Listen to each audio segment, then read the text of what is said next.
අයිබෝවන් හැමෝටම මම අද කියලා දෙන්න හදන්නේ කොහොමද වෙබ් පේජ් එක මුල ඉඳන් අපි හදාගන්නේ කියලා. මම මේ වෙබ්සයිට් එක හදන්න දැනට HTML, CSS, JavaScript කියන ලැන්ග්වේජ් තුන දැනට පාවිච්චි කරලා තියෙනවා. මේකේ මම Tailwind කියන ෆ්‍රේම්වර්ක් එකත් පාවිච්චි කරලා තියෙනවා.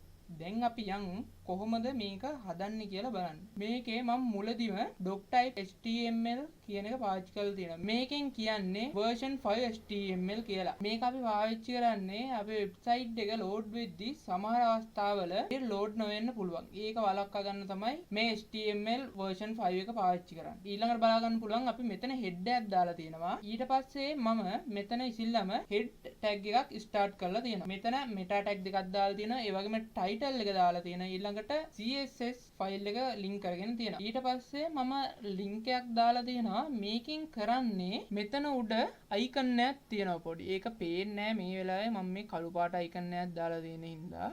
මෙතන අයිකන් එක ලෝඩ් කරන එක තමයි එතනින් කරන්නේ. ඊට පස්සේ අපි ගියාම මෙතන තියෙනවා ස්ක්‍රිප්ට් එක. මේ ස්ක්‍රිප්ට් එක තමයි Tailwind CSS වල ස්ක්‍රිප්ට් එක තමයි මේ දාලා තියෙන්නේ. සාමාන්‍යයෙන් අපි ස්ක්‍රිප්ට් පාවිච්චි කරන්නේ බොඩි එකේ යටට. මෙන්න මේ වගේ මෙතන මේ තියෙන විදිහට මෙන්න මෙතනට තමයි සාමාන්‍යයෙන් වෙනත් ස්ක්‍රිප්ට් ඇඩ් කරන්නේ මෙතන. ඒ වුණාට මේක මෙතනට ඇඩ් කරන්නද මේක වෙනම මම ඇඩ් කරලා තියෙන්නේ මෙතනට මේක CSS ස්ක්‍රිප්ට් එක. මේක සාමාන්‍යයෙන් කෝඩ් එකට කලින් ලෝඩ් වෙන්න ඕනේ හින්දා තමයි මේක මෙතන දාලා තියෙන්නේ. ඊට පස්සේ මම මෙතන head එක close කරලා තියෙනවා. ඊළඟට අපි body tag එකක් දාලා body එක start කරලා තියෙනවා. මෙතන අපිට බලා ගන්න පුළුවන් class එක. මේ තියෙන්නේ Tailwind code එක. අපිට මෙතන ඉසිල්ලම් බලා ගන්න පුළුවන් මෙතන තියෙන මේ code එක. මේ code එකෙන් කරලා තියෙන්නේ අපේ body එකේ background එක නිල් පාටට සුදු පාටකින් පටන්ගෙන indigo පාට වෙනකම් change කරලා තියෙනවා. ඒක අපිට code එකේ එච්චර බලා ගන්න බෑ. ඒකේ සුදු පාටට හුරු වෙන්නම තමයි හදලා තියෙන්නේ. ඒකේ පාට පොඩි වෙනසක් වෙන්නේ. ඒකින්ද අපිට ඒක එච්චර බලා ගන්න බෑ. ඊළඟට තියෙනවා මෙතන අපිට බලා ගන්න පුළුවන් item center, justify center. ඒකෙන් කරන්නේ අපි දැන් මොනවා හරි item එකක් පාවිච්චි කරන එක center කරලා දෙන එක. කියන්නේ page එකේ මැදට කරලා දෙන එක තමයි කරන්නේ. මෙතන මේ height එක දාලා තියෙනවා. page එකේ height එක. ඊට පස්සේ අපි dev එකක් දාලා තියෙනවා. dev එක phone වලින් බලනවා නම් වෙනම විදිහකටත්, computer වලින් බලනවා නම් වෙනම විදිහටත් පෙන්වන විදිහට තමයි මේක දාලා w කියන්නේ v. ඊළඟට full තියෙනවා. ඊළඟට max. ඊට පස්සේ තව dev එකක් තියෙනවා. ඒකේ background එක white කරලා තියෙනවා. ඒ වගේම rounded excel දාලා තියෙනවා. ඊට පස්සේ shadow double excel දාලා තියෙනවා. overflow එක hidden කරලා තියෙනවා. ඊට පස්සේ අපි පල්ලෙහාට ගියාට පස්සේ බලා ගන්න පුළුවන් මෙතන h1 එකක් දාලා තියෙනවා. මේ h1 එක තමයි මේ තියෙන්නේ. ඊළඟට අපි paragraph එකක් දාලා තියෙනවා මෙතන. ඊට පස්සේ div එක close කරලා තියෙනවා. ඊට පස්සේ form container. ඊට පස්සේ අපි form එක පටන් ගන්නවා. මෙතනින් පස්සේ තමයි සම්පූර්ණ අපි input කරන්න තියෙන දේවල් input කරන ඒ වගේ ඒක අදාළ code එක තියෙන්නේ මෙතනින් පල්ලෙහාට. මේ සේරම ඒවා තව උතන පල්ලෙහාට තවත් තියෙනවා. මෙතන අපි welcome කියලා දාලා තියෙනවා h2 එකකින්. ඊට පස්සේ paragraph එකක් දාලා තියෙනවා. මෙතන මේ text එක gray කරලා තියෙනවා. text එක center කරලා තියෙනවා. text එක bold කරලා තියෙනවා. ටෙක්ස්ට් එක විශාල කරලා තියෙනවා. මෙතන අපි දාලා තියෙන ඇක්ටිව් කියලා. ඇක්ටිව් කියලා තිබ්බොත් තමයි මේක සාමාන්‍යයෙන් අනිවාර්ය නෑ. ඒ වුණාට මම කරන වැඩේට මේක අත්‍යවශ්‍යයි. මොකද මම sign in එකයි sign up එකම page එකේ තමයි කරලා තියෙන්නේ. මේකේ button එකකින් page එක මාරු වෙන්න හදනවා නම් මේක දාන්න උවමනාවක් නෑ. මම කරලා තියෙන විදිහට එකම page එකෙන් sign up එකයි sign in එකයි දෙකම පෙන්වන්න ඕන නම් මේක අනිවාර්යෙන් දාන්න. div එක පටන්ගෙන input එකට අදාළ code එක දාලා තියෙනවා. මෙතනත් අර semi bold text එක gray ඒව දාලා තියෙනවා. ඊට පස්සේ මෙතන type එක email දාලා තියෙනවා. මෙතන ඊට පස්සේ ID එකක් දීලා තියෙනවා sign in email කියලා. මෙතන placeholder එකක් දාලා තියෙනවා. ඊට පස්සේ මෙතන මම කරලා තියෙනවා මේ focus outline නන්න එකෙන් කරන්නේ ඒක focus කරද්දී outline එක පෙන්වන එක නැති කරනවා. outline එක පෙන්වන්නේ නැහැ. ඊට පස්සේ මම ඒකට තව වෙනම ring එකක් දාලා තියෙනවා. focus එකට ring එකක් දාලා තියෙනවා. වගේම ring එක blue කියන්නේ නිල් පාට කරලා තියෙනවා. ඊට පස්සේ border එක transparent කරලා තියෙනවා. transition duration එකක් දාලා තියෙනවා මෙතන 200ක්. ඕකේ අපි ගත්තම දැන් මෙහෙම ගත්තම click කරාම අපිට මෙහෙම outline එකක් පෙන්වන එකට අදාළ ඒ code එක තමයි තියෙන්නේ. මෙතන අපි තව මේක කරලා හදලා තියෙනවා. මෙතන email එක click කරත් outline එක මෙතන යට පෙන්වන්න හදලා තියෙනවා. password එකත් එහෙමයි. ඊට පස්සේ තියෙනවා මෙතන password එකට අදාළ code එක. මෙතන relative දාලා තියෙනවා. මේ relative දාලා තියෙන්නේ මෙතන අදාළ මේ emoji එක පෙන්වන්න ඕන හින්දා තමයි මෙතන class එකට relative දාලා තියෙනවා. ඒ වගේම තව label එකක් දාලා තියෙනවා. label එකට for එකක් දාලා තියෙනවා. මෙතන මේ යට තියෙන ID එක දාලා තියෙන්නේ මේකෙන් තමයි මෙතන for කියන එක දාලා තියෙන එකෙන් තමයි අපි මේ විදිහට password එක මත ක්ලික් කරාම යට තියෙන මේක highlight වෙන්නේ. ඊට පස්සේ අපි මෙතන class එකක් දාලා තියෙනවා. ඊට පස්සේ type එක password දාලා තියෙනවා. ඊට පස්සේ name එකක් දාලා තියෙනවා. මෙතනත් අර උඩ එකේ තිබ්බ code එකේ ඒ විදිහට වගේ තියෙන්නේ. ඒකෙත් ලොකු වෙනසක් නැහැ. ඊට පස්සේ අපි මෙතන බටන් එකක් දාලා තියෙනවා. මේ බටන් එක තමයි මේ තියෙන්නේ. මේ බටන් එක තමයි එතනේ පෙන්වන්නේ.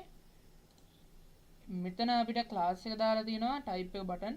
ක්ලාස් එක දාලා තියෙනවා class එක absolute right 3 top half translate y0 මේ වගේ කරන්නේ බටන් එක මේකේ right කරන්නේ මේකෙන් කරන්නේ ඒ බටන් එක දකුණු පැත්තේ කොනට යවනවා. මේකෙන් සම්පූර්ණ කරන්නේ height එක balance කරන එක. බටන් එක height එක balance කරලා හරි මැදට ගන්න එක. ඊට පස්සේ මෙතන text එක gray දාලා තියෙනවා outline නම් අර කලින් එකේ තිබ්බ විදිහටම තමයි මෙතනත් තියෙන්නේ.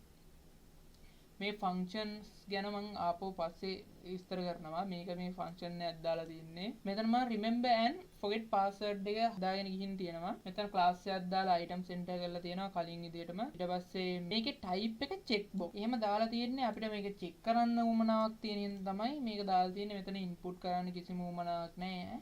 සාමාන්‍ය check එකක් දාන්න විතරයි තියෙන්නේ. ඒකින් තමයි ඒක එතන එහෙම දාලා. ඊට පස්සේ මෙතන width එක 4යි height එක 4යි blue 600 දාලා තියෙනවා. මෙතන cursor එක point කරලා තියෙනවා. මේකෙන් කරන්නේ mouse එක ඒ අදාළ බටන් එක උඩට ගෙනිච්චම අදාළ click කරන තැනට ගෙනිච්චම ඒක මේ point එකක් විදියට හරවන එක තමයි කරන්නේ. මෙතනත් ඒ විදිහටම මම point එකක් ඉන්න දාලා තියෙන්නේ. දෙකම click කරාම වැඩ කරන විදිහට දැන් ඒ කියන්නේ මෙතන remembering එක උඩ click කරත් එතන මේ tick එක වැටෙනවා.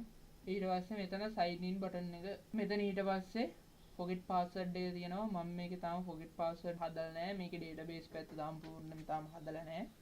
ඒව ඊළඟ කොටසෙන් කතා කරන්න බලාපොරොත්තු වෙනවා මම. ඊට පස්සේ මෙතන error message එකක් එනවා නම් ඒක එන්නේ කොහොමද? එන්න ඕනි විදිය ඒව ටික දාලා තියෙනවා දැන්ට. ඊට පස්සේ මෙතන මම paragraph එකක් දාලා හදලා තියෙනවා don't have account. ඊට පස්සේ button එකක් දාලා තියෙනවා sign up කියලා.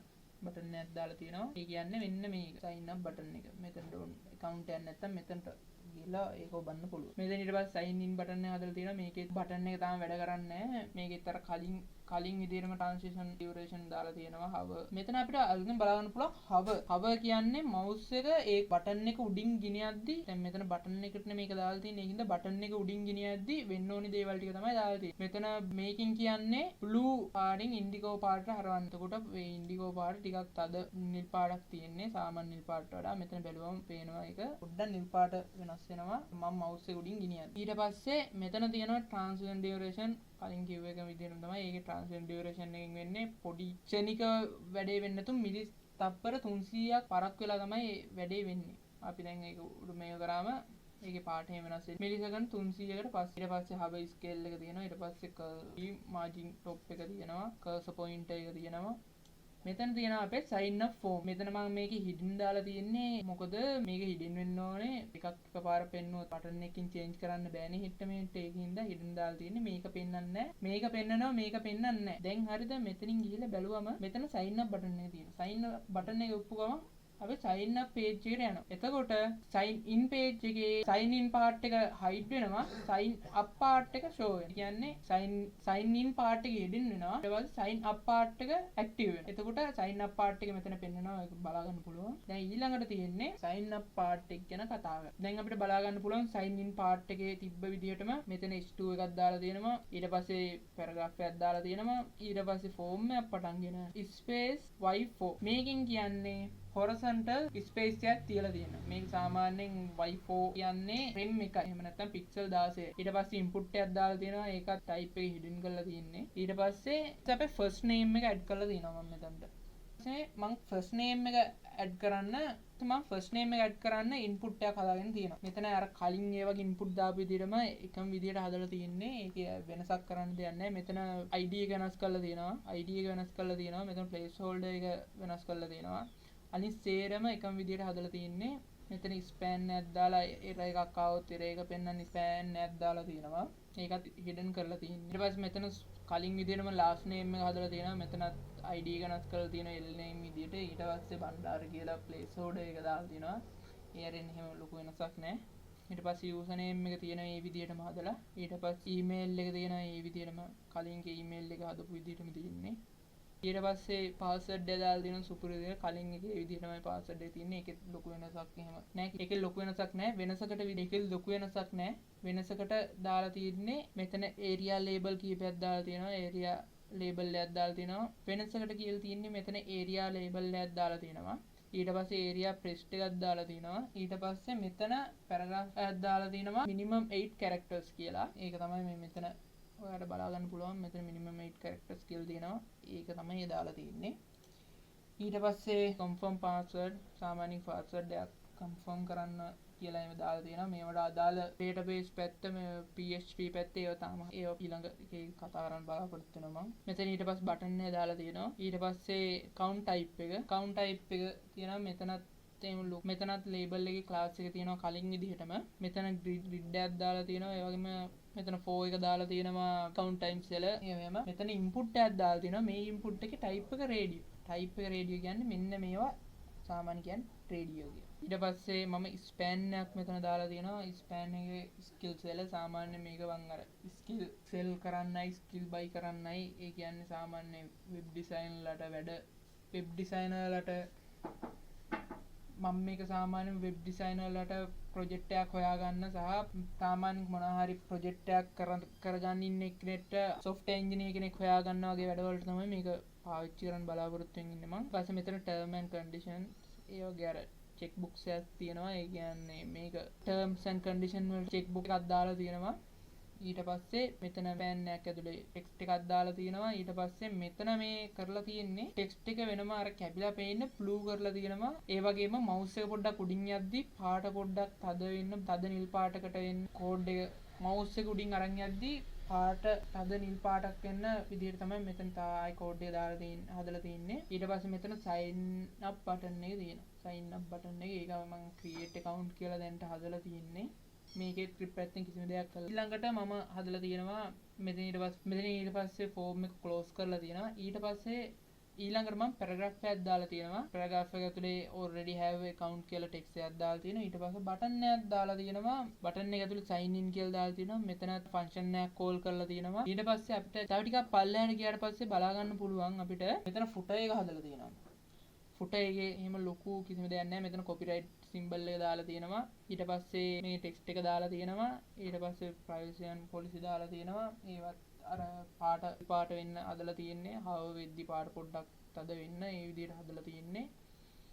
මෙතන තව ටෙක්ස්ට් එකක් දාලා තියෙනවා. anchor tag එකක්. මෙතනත් anchor tag එකක්. ඒ වගේම මෙතනත් anchor tag එකක් දාලා තියෙනවා. එහෙනම් දැන් යන් අපි දාලා තියෙන functions ගැන කතා කරමු. මම මේකෙදි functions දෙකක් දැනට පාවිච්චි කරලා තියෙනවා. එකක් තමයි මේ ෆන්ක්ෂන් එක. මේ ෆන්ක්ෂන් එකෙන් තමයි එතන අපි බටන් එක දැන් sign in බටන් එක හෝ sign up බටන් එක එපුවම අපේ තියෙන මේ content එක මාරු වෙන්නේ මෙන්න මේ ෆන්ක්ෂන් එක. මෙතන අපි කරලා තියෙන්නේ ID වලින් තියෙන data ටික අල්ල ගන්නවා. ඊට පස්සේ තියෙන data ටිකේ class list එකෙන් බලනවා අපි මොකද්ද තියෙන්නේ. active කියලා තියෙනවා නම් අපි hidden කරනවා. hidden කියලා තියෙනවා නම් අපි active කරනවා.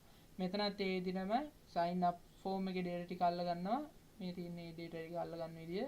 ඊට පස්සේ ඒක variable එක මෙතන call කරලා class list කරලා තියෙනවා. ඊට පස්සේ මේකෙත් සාමාන්‍ය මේක සාමාන්‍යයෙන් sign in එක active තියෙනවා නම් මේක සාමාන්‍යයෙන් hidden තියෙන්නේ. එහෙම තමයි මේක හදලා තියෙන්නේ. මේක hidden වුණොත් මේක active වෙනවා. මේ විදිහට toggle වෙනවා දෙකම toggle වෙනවා දෙපැත්තට. ඊට පස්සේ මේ function එකෙන් තමයි අපි මොකක් හරි මෙතන type කරාම password එක සාමාන්‍යයෙන් password එක ඩොට් විදියට පෙන්නන්නේ. අපිට දැන් මේ password එක බලා ගන්න ඕනේ නම් මෙන්න මේක ක්ලික් කරගුවම පේනවා. අන්න ඒ ෆන්ක්ෂන් එක තමයි ඔතන තියෙන්නේ. එතන පොඩි විශේෂත්වයක් තියෙනවා. මේ ෆන්ක්ෂන් එක නිකන් වැඩ කරන්නේ නැහැ. මේ on click ෆන්ක්ෂන් එක නිකන් වැඩ කරන්නේ නැහැ. අපි මෙතනින් ID එක යවන්න ඕනේ. ඒ වගේම this කියන්නේ ෆන්ක්ෂන් එක කෝල් කරපු එකක්. ඒක this කියන්නේ කෝල් කරද්දී තියෙන එකක්. එතකොට ඒ data ටික ඊළඟ අරන් යනවා මෙතනට. මෙතනින් අපි input එකේ ID එක මෙතන input ID කියලා ගන්නවා. මෙතන ඊට පස්සේ button කියලා ගන්නවා. මෙතන button කියලා ගන්නවා. අර 30 කියලා තිබ්බ එක මෙතන button විදියට ගන්නවා. ඊට පස්සේ variable එකක් හදලා ගන්නවා. මෙන්න මෙතන තිබ්බ data ටික ඒ variable එකට දාගන්න. ඊට පස්සේ වේරියබල් එකේ තිබ්බ data එක password මොකක්ද කියලා බලනවා. අපි එතන password කියලා තිබ්බනම් එක ටෙක්ස්ට් එකක් කරන්න කියලා තමයි මෙතන තියෙන්නේ. ඒ වගේම බටන් එකේ තියෙන html එක මේ emoji එකට මාරු කරන්න කියලා මෙතන කියනවා. එහෙම නෙවෙයි නම් මෙතන input type එක password කරන්න කියනවා. බටන් එක ගාව තියෙන emoji බටන් එක ගාව තියෙන emoji එක මෙන්න මේ emoji එකට හරවන්න කියනවා. එහෙනම් අදට මම මේ වීඩියෝ මෙතනින් නවත්තනවා. අපි ඊළඟ කොටසත් එක්ක නැවත හමු වෙමු.